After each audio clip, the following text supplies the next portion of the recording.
이번 자리는 다름이 아니고 뭐 특별한 의미를 부여한다기보다는 저희가 내년 총선을 앞두고 기존 정치인들의 지금까지 해왔던 당원에 대한 그런 행위들이 너무 안타깝고 사실은 비전도 없고 앞으로의 발전도 없을 것 같아서 새로운 신진 정치인에 대해서 우리가 관심을 가져보자 하는 의미에서 지금 지난번에 홍준호 기자 하셨을 때도 다들 선택하신 분들 같기도 하고요. 그리고 이제 이번에 두 번째로 신진 정치 세력으로 구성하고 계시는 김원종 후보님 모시고 이분이 과연 어떤 분이신가에 대해서 우리가 좀 확인도 하고 물어보고 앞으로의 남은 발전을 위해서 우리가 해야 할 일이 무엇인가에 대해서 기자들의 어떤 위치나 그런 기자들의 책임 그런 걸 다 하기 위해서 후보님을 좀 모셨습니다. 그래서 아주 좀 날카롭고 좀 관심 있는 분야에 대해서 좀 질문을 하셔서 좀 알아보는 시간을 갖도록 하겠습니다. 김원종 후보님 소개하겠습니다. 네, 감사합니다. 네. 바쁘신데 이렇게 시간을 내주셔서 감사하게 생각합니다. 더 진정이 좀 의미 했어야 되는데 늦게 하여서 죄송하고요. 여러분 감사합니다. 오늘 앉으셔도 되겠습니다. 네. 네. 오늘 제가 오늘 제가 누구인지 제 소개를 조금 설명을 드리고요.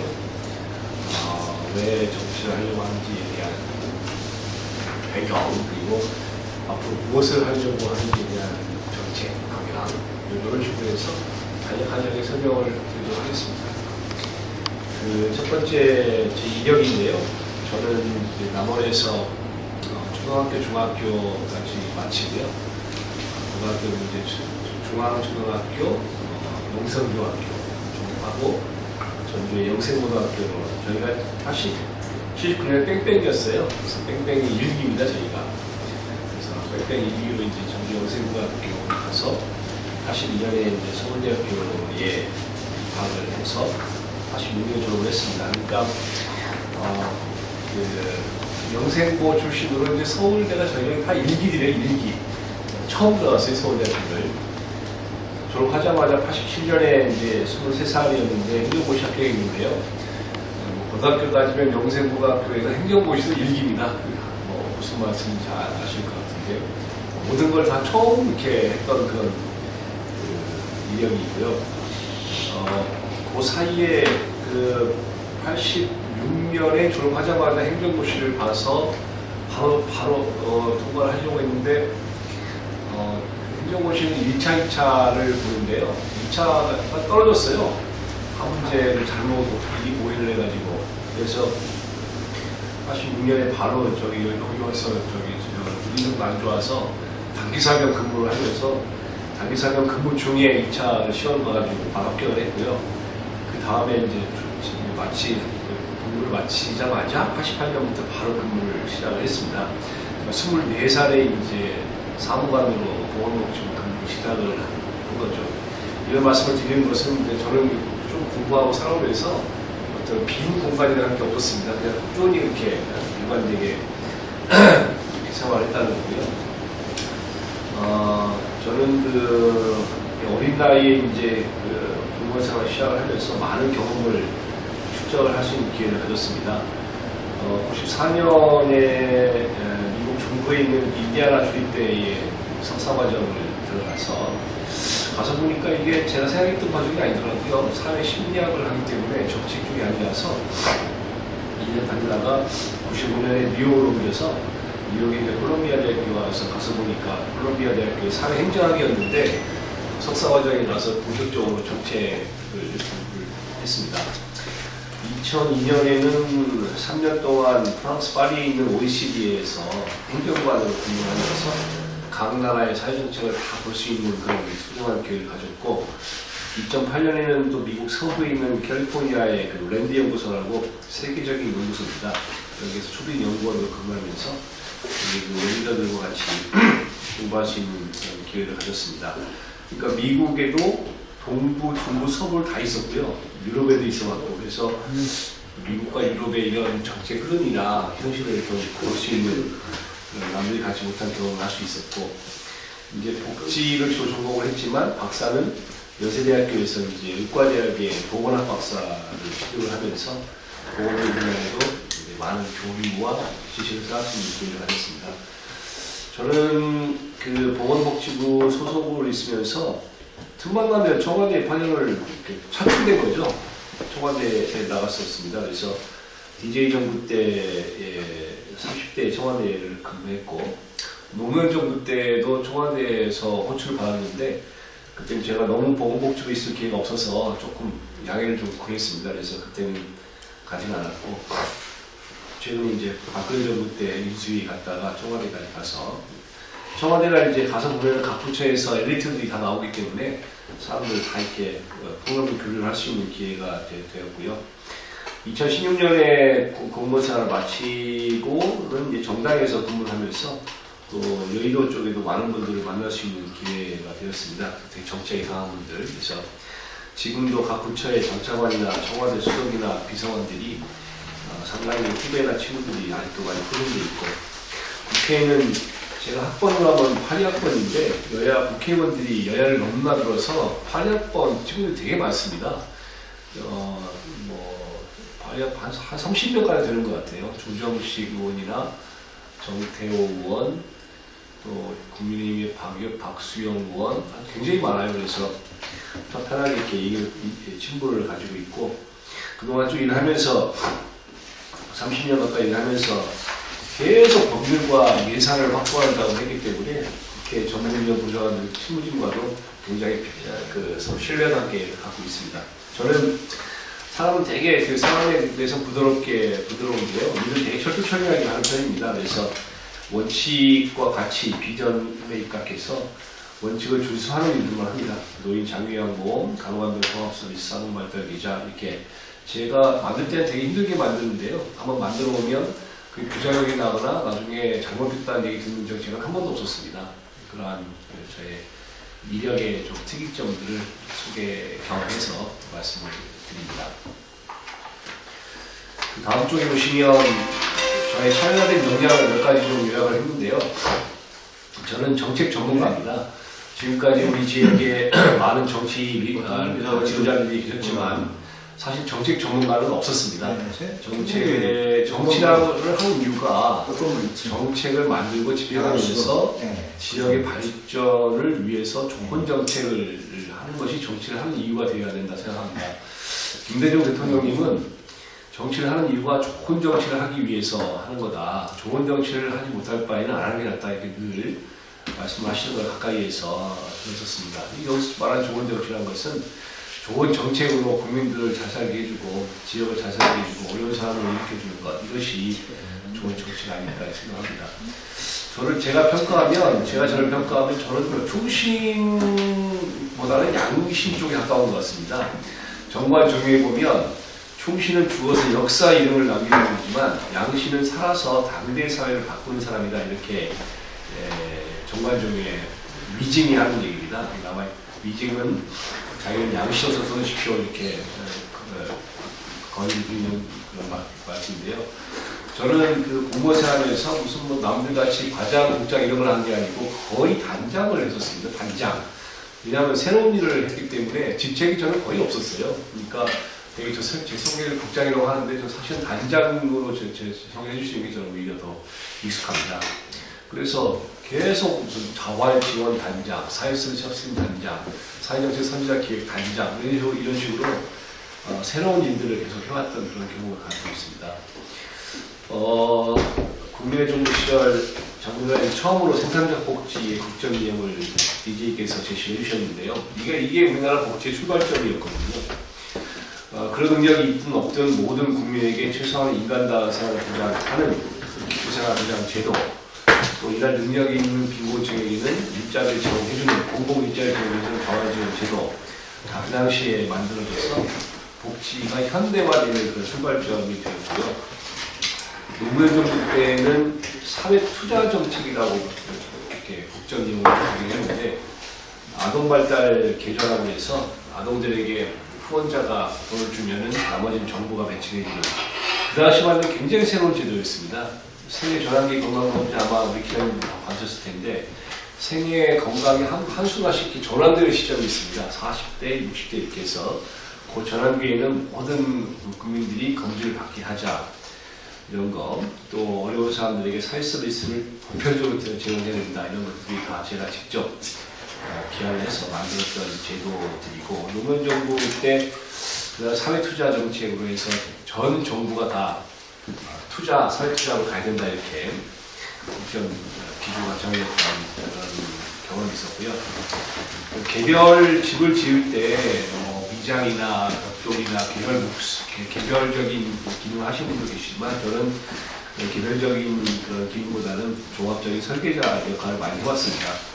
국민정부 생산적 복지, 참여정부 사회투자, 이명박 정부의 휴먼 뉴딜, 박근혜 정부의 생애 맞춤형 복지 이렇게 그 전체 국정 이념을 다 만드는 그런 일들을 해왔고 저는 우리 지역이 지금 쇠퇴하는 흐름에 있는데 이런 쇠퇴 흐름을 좀 바꾸기 위해서는 단발성 프로그램도 도움이 되는데 더 필요한 건 종합 세트 제시 능력, 세트를 제시할 수 있는 역량 이것이 더 필요하다 이렇게 생각을 합니다. 그 다음 쪽에 고향에 대해서 한결같은 그런 지원과 역할을 해봤는데요. 저희는 남원에 이제 교육이나 복지시설의 지원을 쭉 했었습니다. 좀 지난 얘기긴 하지만 종합초등학교에 오케스트라를 기준으로 해서 오케스트라 단을 그때 만들었었는데 그 당시에는 상당히 활성화돼서 외국도 가고 했었는데 지금 이제 아마 아이가 많이 줄어서 어떨지 모르겠습니다. 작년 형태의 컴퓨터를 현대에서 받아서 기증을 해준 적이 있었고 산동 지화동 센터의 삼성과 연계해서 전면적으로 리모델링을 해주고 차량도 지원했던 경험이 있습니다. 원불교회는 다문 아이들의 국악 오케스트라단을 해서 아이들이 우리 문화에 좀 접할 수 있게 해줬는데요. 아직까지도 이건 운영이 되고 있는 것으로 알고 있고요. 학생들에게 장학금 사업 계속 연계해서 지원을 했었습니다. 남원여고가 그때 성원고등학교를 길수가 있는데 남원여고가 길수가 없다고 해서 그 당시에 그 부영건설의 얘기를 직접 해서 길수가 건립 지원 약속을 이제 직접 이중근 회장님께 받았었습니다. 후에는 이제 교육부가 해준다고 해서 부영이 하진 않았지만 그때 그걸 할 수 있는 단초를 제가 제시한 적이 있었고요. 2009년에 남원 융합병원을 건립하는 예산을 지원을 했었습니다. 제가 노인국장 시절이었는데 이게 요양병원 주요 예산이 많지 않아서 전라북도의 남원에 네, 신청이 와서 거기 남원에 2층. 지원을 하려고 했는데 하나 당시 이제 고창 지역의 그 김춘진 의원이 그걸 그래요? 알고 고창 지역으로 이렇게 어쨌든 강하게 필요하신 말씀하셔서 같아요. 고민 끝에 예산을 반을 쪼개서 네. 대신 쪼갠 대신 기간을 2배로 늘려가지고 1년에 질 걸 2년에 짓자. 어차피 설계할 때 시간이 들어가니까 이렇게 제가 때를 내서 남원과 고창에 도립요양병원 건립을 한 적이 있고요. 15년가량이 지난 지금도 도립요양병원은 전라북도에 남원과 고창 그것만 있고 그 이후에 제주도에서 없더라고요. 저희가 배가 한 80배 정도 되는데 생각하면 지금 뭐 거의 10,000명 가까운 어르신들이 여기에서 수많은 지원을 받았을 것으로 짐작을 하고요. 남원 승하원도 그때 건립을 하는 걸 예산을 직접 지원한 적이 있는데 이게 지금은 잘 기억 못 하시지만 그 당시에 승하원이 없기 전에는 거의 사일장이 많았었습니다. 화장장이 없어서 그 문제를 이것도 아마 제가 노인국장 할 때 얘기 같은데 최근에 이제 순창 임실이 공동 화장장 사용 협약을 맺었는데 한 10년까지 10년 동안은 계속 순창과 임실에만 가면 거기는 화장장이 없어서 굉장히 불편한 얘기를 많이 들었었습니다. 우리 이제 그런 거 없이 저렴하게 하여튼 이 마지막 가시는 길 편안하게 모실 수 있는 기회가 되었고요. 13개 면의 보건실에서 전부 현대화 작업, 그 기술보강 사업을 다 했었고, 저는 기억을 못했었는데 그 남원의 화장품 관리 조성 사업 최초의 설비 예산도 제가 지원을 했다고 하더라고요. 나중에 생각하니까. 그래서 우리 예산이 늦게 들어왔고 처음에 남원에 무슨 화장품 사업이냐 해서 알려줬었는데 우리 고양이가 좀 특별히 해주자 그래서 나중에 예산을 지원했던 기억이 납니다. 개별 케이스는 잘 기억을 못하지만 우리 시민들의 아프신 분들의 미련에 대해서 아주 단골로 해설했습니다. 아마 지금도 기억나는 게 우리 시청 직원인데 이영세 뇌 쪽이나 시간관 쪽이 좀 어려운데 급성 이게 시간이 짧기 때문에요. 뇌경색, 뇌출혈 환자들 적시에 수술받을 수 있게 부탁을 많이 이렇게 특별하게 해달라고 했었고 어떤 분들은 수술비가 너무 나와서 많이 나와서 좀 이렇게 좀 병원에 있는 프로그램을 써서 낮춰서 수술을 받도록 하고 제가 잘 몰랐던 분들이 가끔 만나면 이렇게 그 당시에 그렇게 해서 뭐 어려운 걸 목숨을 버렸다 이렇게 말씀하시는 분들만 볼 수 있었습니다. 요즘 김영란법이라서 안 되는 걸 대기할 수는 없는데 의사 선생님들께 한 번 볼 걸 두 번 보고 5분 볼 걸 10분 받아서 특별히 우리 남원 지역 주민들은 좀 건강 회복할 수 있게 도와달라 이렇게 부탁을 하고 최소한 이제 국회에 가면 하여튼 이 아프신 분들 수술을 받을 수 있는데 못 받아서 돌아가시는 분은 없도록 그렇게 하겠습니다.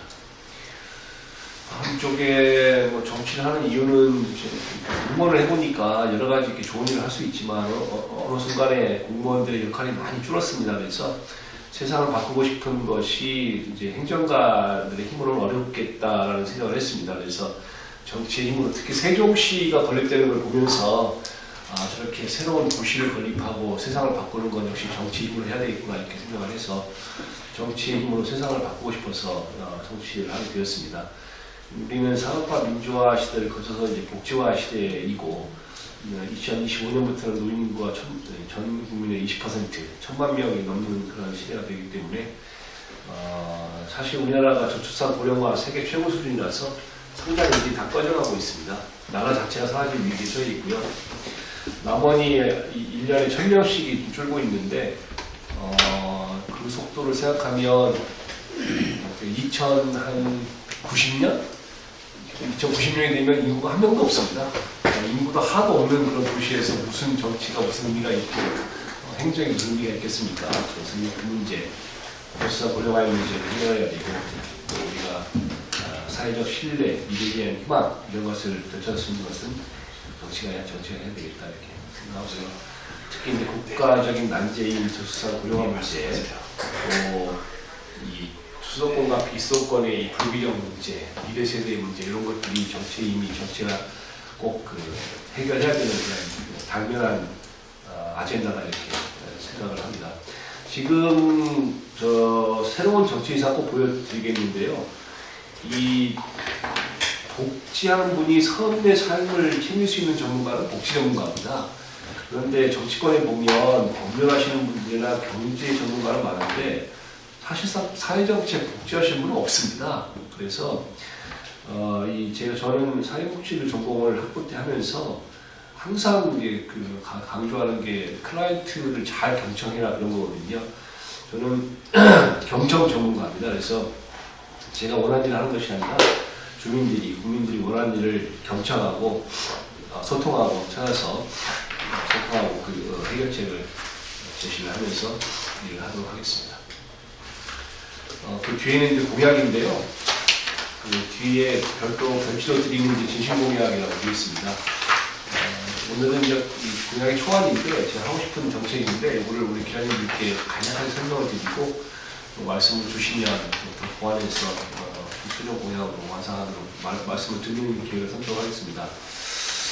우리 지역에만 해당되는 건 아니지만 대한민국 2022년에 0.78이라고 하는 세계 최고 낮은 수준의 저출산 문제, 아까 말씀드렸지만 나라가 사라지는데 무슨 정치나 행정이 필요하겠습니까? 그래서 이게 저출산 예산에 1년에 50조씩을 쓰고 있거든요. 그런데도 출산 문제가 해결이 안 되고 아이를 낳아야 되는 엄마 아빠들이 아이를 낳아서 잘 키우고 애들이 행복하겠다는 신념을 확실히 못 가지기 때문에 애를 안 낳는 거거든요.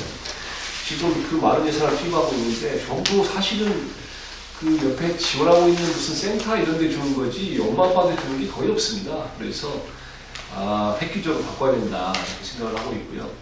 50조 중에서 한 반절 정도, 20조 정도만 엄마 아빠에 직접 주어도 그게 한 1억 됩니다. 1억 정도 연간 월 1,000만 원 정도 되기 때문에 엄마 예산 제도라는 걸 도입을 해서 엄마 아빠들이 그 예산을 가지고 자기들이 어디다 쓰겠다는 걸 직접 계획을 세워서 예산을 집행할 수 있게 이렇게 한번 바꿔보려고 엄마 예산 제도를 도입을 하겠다는 공약을 추진하겠습니다. 사실은 우리 영국이나 이런 데는 지금 개인 예산 제도라고 해서 이렇게 그 당사자한테 직접 예산을 주는, 당사자가 예산을 편성하는 그런 방식을 이미 운영하고 있고요. 물론 이제 당사자가 나는 힘들어서 편성 못하겠다 그러면 이제 원래대로 같이 동행을 하는 겁니다. 무조건 주는 건 아니고 정부는 이제 그분들이 예산을 편성하면 잘 했는지 이렇게 도와드리는 그런 역할을 맡기고 있고 이게 최신의 흐름인데 이제 조금만 더 말씀드리면 우리가 기본소득이라는 주장들 많이 하시는데 이런 단계를 거쳐서 기본소득으로 나가야 되는 겁니다. 이런 단계 없이 바로 기본소득 가는 것은 조금 앞서 나가는 거다 저는 그렇게 생각합니다. 말은 쉽지만 실제로 이런 제도를 만들려면 되게 어렵습니다. 그래서 저 같은 사람이 가서 법을 만들고 해야지 가능한 그런 제도이겠다 이렇게 생각을 합니다. 엄마 아빠 예산을 도입해서 출산 가정에 월 1,000만 원씩의 예산을 직접 쓸 수 있게 지원하겠습니다. 두 번째는 이건 조금 그 스케일은 작은 제도이지만 중요한 제도인데요. 우리나라가 해외 입양 제로 프로젝트, 같이 헤이그 이니셔티브라는 것을 꼭 해보고 싶은데 우리 지역에 아동발달 지원 재단을 만들겠다는 겁니다. 우리는 세계 최고 수준의 저출산임에도 불구하고 지금도 150명씩 매년 해외로 입양을 보내는 입양 수출국이에요. 사실은 말이 안 되는 거죠. 그래서 외국을 보내지 말라고 하는 것이 국제적인 조약이고 누구나 다 그렇게 인정하고 있고 하는 겁니다. 우리 지역이 지금 원래는 남원만 따지면 1년에 나오는 애가 250명이었다가 150명으로 내려갔다 그래요. 제가 그 150명까지 숫자를 확인 안 해봤는데 저는 한 250명을 알고 있었는데 근데 그런 애들을 갖다가 외국으로 나가는 애들을 우리가 받아서 재단을 만들어서 여기에서 운영할 수 있게 하자 그겁니다. 재단을 만들 테니까 그 재단에 애들을 키울 수 있는 충분한 지원을 해라. 야육비용과 대학까지 학자금 등 지원을 하면은 우리가 키워주겠다. 한번 해보자. 이런 이제 차원의 운동이고요. 스위스에 가면 페스타노촌이라고 이렇게 이제 이런 각국의 아이들을 키우는 그런 그 마을이 있습니다. 거기는 관광단지가 됐어요, 오히려. 그런 사례를 들어서 이거는 뭐 큰 제도는 아니지만 되게 중요한 시그널이 되는 우리나라가 좀 문명 국가로 좀 발돋움해야 되는 그런 우리 지역에 한번 선도해보자는 그 주장입니다. 청년이 제일 중요한 거 아니겠습니까? 마을에 청년이 없으니까요. 저는 남원읍시 순창 이 지역에 청년들이 이렇게 활성화될 수 있는 제도를 두 가지를 하려고 합니다. 하나는 청년 농업인 학습 면제입니다. 이 농업도 지식 기반 농업이기 때문에 이 사람이 굉장히 중요한데요. 지금 우리 농업기술센터에서 많은 그 교육을 하고 있고 와서 이제 멘토들에게 이제 이 작물이나 재배 방법들 배워서 굉장히 열심히들 하고 있고 우리 청창농들 보니까 1년에 한 20명씩 들어와서 정말 감동적으로 일을 하고 있긴 한데 이게 몇 년 지나면 또 새로운 기술이 들어오고 하거든요. 그래서 한 10년이라고 썼는데 가능 원래는 7년에 한 1년씩 이 지역의 청년 농민들을 해외에 가장 앞서가는 대학이나 농업 관련 대학 학과나 연구기관, 그다음에 회사 이런 데 보내서 직접 새로운 영농 기술을 습득할 그런 기회를 제공하자 이렇게 하는 겁니다. 청년들도 처음에 배운 그런 작물을 그대로 그냥 죽을 때까지 가는 게 아니라 몇 년 하다가 더 업그레이드된 기술을 배울 수 있다 이런 기회를 줘야 그분들이 농업이 자기들의 생애 직업이 될 수 있겠구나 이런 직업적 비전을 가질 수가 있는 거죠. 또 이제 한 7년이 지나면 애들이 이제 초등학교쯤 가는 나이가 됩니다. 그래서 그 한 1년간이라도 농업인을 하더라도 애들과 같이 해외 가서 애들도 해외의 그런 그 경험도 시켜주고 이렇게 줘야 가족끼리 좀 이렇게 안식도 하고 이런 기회가 되는 겁니다. 그래서 이런 그 청년 농업인 학습 면제를 저는 반드시 도입하겠습니다. 예산은 사실은 지금 지방 소멸 대행 기능을 해도 되고요. 아니면 별도 예산을 편성을 해서 하는 게 큰 문제가 없을 걸로 저는 생각합니다. 그 다음 쪽에는 이제 청년 신재생에너지 협동조합이라는 걸 저는 하고 싶은데요. 이 지역의 나머지 신청을 따지면 여기에 오는 청년들에게 그 신재생에너지 우리 공공 건물 이럴 때는 전부 태양광 같이 신재생에너지 발전 설비를 의무화시켜서 그 설비를 이런 협동조합에 거기 나오는 수익금을 협동조합 청년들에게 배분해주자는 거고요. 그렇게 해서 일단 이 지역에 유입되는 청년들에게는 워낙 100만 원씩의 소득이 기본적으로 창출될 수 있게 보장될 수 있게 이렇게 하고 협동조합의 운영, 유지 이런 것도 그러니까 발전 시설의 유지 이런 것도 협동조합에 주어서 추가적인 소득을 낳게 하자 이런 겁니다. 지금 현재 그 신재생에너지 촉진법이라고 되어 나와 있는데 지역 주민이 70% 이상이 동의하면 지역 주민의 참여를 좀 시켜주자는 그런 안이고요. 정부도 지금 협동조합 같은 데 주자라고 하는 안들이 나와 있긴 합니다. 그런 걸 받아서 우리가 청년 대상으로 해서 새로 이제 설립하는 것은 좀 청년 유입을 시키는 인센티브를 써보자 이렇게 하고 여기에 청년들이 100만 원의 기본소득과 추가적인 일자리 통한 소득을 합해서 뭐 얼마 될지 모르겠습니다. 300만 원 이렇게 되면은 나머지 추가적으로 주거, 애를 키울 수 있게 주거와 아이들의 그 학자금 요거까지만 패키지로 제공을 한다면 저는 청년들이 이 지역에 유입될 수 있는 어느 정도 인센티브는 되지 않을까 이렇게 기대를 하고 있습니다. 산업 분야인데요. 우리 지역이 지금 산업 쪽에는 대책이 없습니다. 사실은. 근데 저는 남원입시 순창 요 지역이 지리산 내륙권인데 영남과 호남의 접경 지역입니다. 그래서 사실은 크면서 평생을 영호남 지역 갈등으로 만국적인 지역 갈등으로 이제 우리가 갈등 속에 살아왔는데 고령화 시대가 접어들었으니까 영호남이 화합하는 범지리산 내륙권 발전 지원 특별법을 만들자는 것이 저의 안입니다. 3개 도와 7개 시군인데 7개 시군을 조금 더 넓혀서 접경을 해야 되니까 순창 임실 들어오게 하고 뭐 무주까지 들어오게 하고 이렇게 하면 한 10개 정도 될 것 같습니다. 그래서 10개 정도의 범진산 대륙권으로 해서 한 10개 정도의 시군의 각각의 특성을 감안해서 영호남인들이 화합할 수 있는 양육단지 아니면 교육단지 연구개발 특화단지, 산업특화단지, 의료특화단지, 지역돌봄특화단지, 주거, 문화시설단지 이런 것들을 각 시군마다 한 개씩을 이렇게 설치를 하자는 안입니다.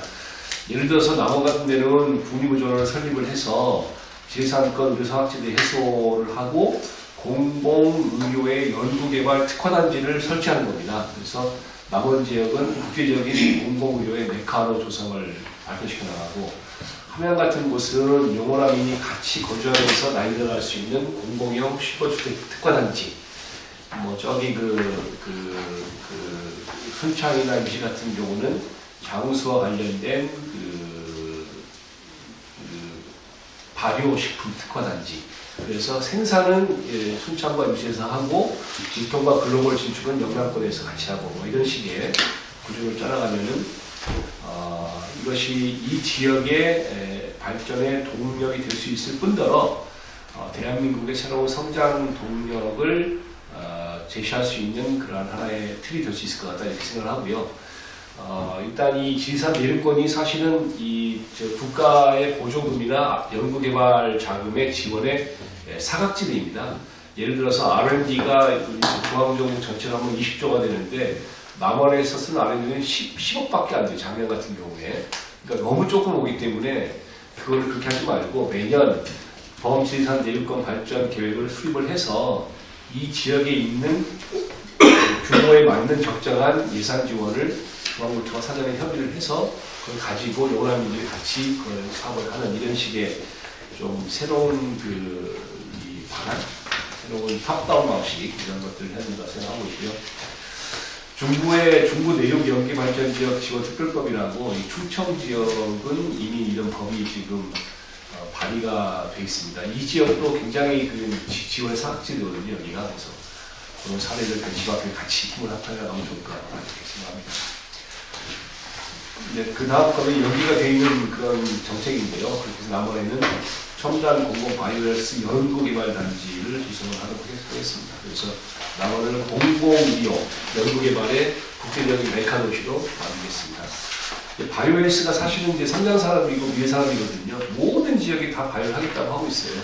아시다시피 오송과 대구에 첨단 복합단지가 있지만 여기가 아니어도 오송은 보세요. 식약처, 질병관리본부, 인체자원중앙원의 공공기관이 엄청 이쪽을 많이 해 있고 대구는 외연구원, 한의기술연구센터, 3D 융합기술연구센터 엄청 이 공공기관이 많이 위치가 돼 있고 이거 외에도 지금 송도 한 10개의 지자체가 총력을 지금 벌이고 있습니다.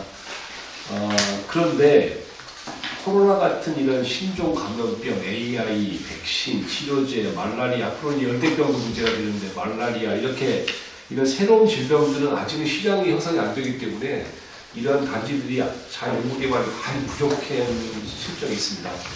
우리가 남원의 국민구전을 설립하기로 했기 때문에 이 국민구전원에 사명감을 가지고 이런 연구개발을 주도할 인재양성 체계를 구축을 하자는 거고요.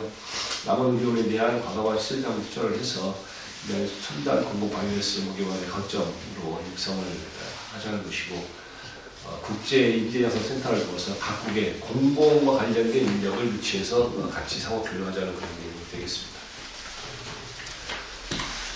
이렇게 하려면 남원 국민구전이 반드시 설립돼야 되겠죠. 이번 국회 내에 반드시 설립돼야 되고 지금 아직도 순위에 올라가 있는데 지금 논의를 잘 안 하고 있는데 꼭 해야 됩니다. 이게 이 새만금 예산을 복원을 시키는 아주 결기를 갖고 하고 있는데 의전원은 사실은 전라북도 지사나 전라북도 의원들이 말만 하고 그렇게 결기를 가지고 하고 있지 않아요. 그래서 남원이 더 푸시를 해야 되고 만에 하나 될 걸 믿지만 만에 하나 안 되면 저는 다음 국회 와서 제일 먼저 목숨을 보이기를 꼭 시키려고 하고 있습니다. 왜냐? 49명의 우리 정원이 중요한 게 아니라 이게 있어야지 공공의료가 할 수 있는 그런 근거가 되기 때문에 저는 추진을 하려고 하는 거고요. 만에 하나 이 현 정부가 예산을 못 쓰겠다.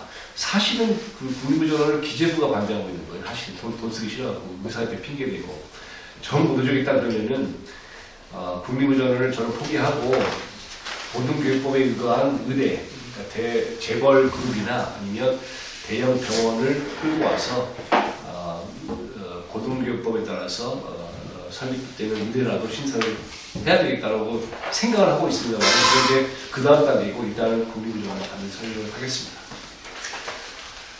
농민 공약은 사실 제가 물어보지 않아서 아직 조금 더 연구가 필요한데요. 일단은 농민 공익수당 60만 원씩인데 현재 농민들이 어려우니까 120만 원을 인상을 하겠는데요. 이거는 지방자치단체에서 조례로 하고 있는데 그거는 부족할 것 같아서 농민 공익수당이라고 하는 거는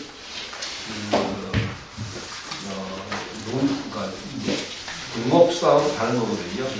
농촌에 사는 것이 사실은 가치 있는 거다라고 하는 근거가 되기 때문에 우리 사회 습관성을 위해서 국고 지원을 좀 하는 방안을 강구해야 되겠다 이렇게 생각하고 있습니다. 어르신 공약은 사실 제 전공인데요.